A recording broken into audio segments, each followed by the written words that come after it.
Une seule éruption solaire, en septembre 2017, a eu un tel impact sur Mars qu'elle y a produit un échappement d'hydrogène comparable à ce que la planète rouge perd normalement en une année martienne.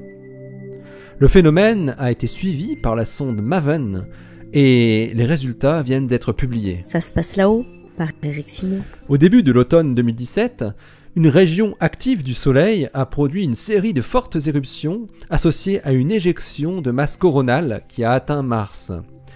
Elle y a produit une intense ionisation et un échauffement de sa haute atmosphère. La sonde MAVEN, Mars Atmosphere and Volatile Evolution, de la NASA, qui est en orbite de la planète rouge depuis 2014, a enregistré l'évolution de l'émission Lyman alpha de l'hydrogène de la haute atmosphère martienne, ainsi que l'évolution de la température durant la période éruptive.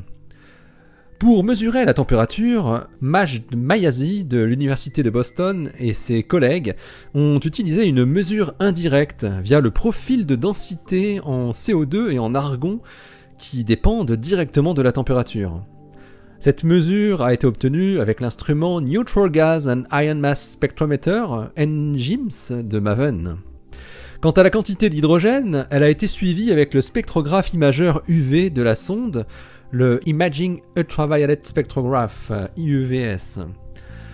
L'abondance en hydrogène que les chercheurs mesurent a décru d'environ 25% durant l'événement, ce qui signifie un taux de perte augmenté par un facteur 5 par rapport à la perte moyenne.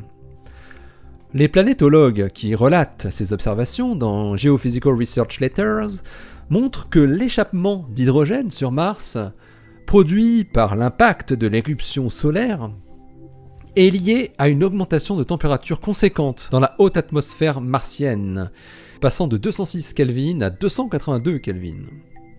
Majd Mayazi et ses collègues montrent dans cette étude que la probabilité de fortes éruptions solaires impactant Mars devrait être mieux prise en considération pour calculer plus précisément le taux d'échappement des espèces hydrogénées clés sur Mars.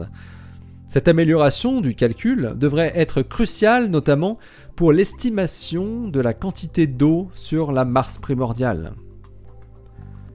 Allez, d'ici à la prochaine, portez-vous bien, restez bien les yeux vers le ciel et les pieds sur terre. Salut!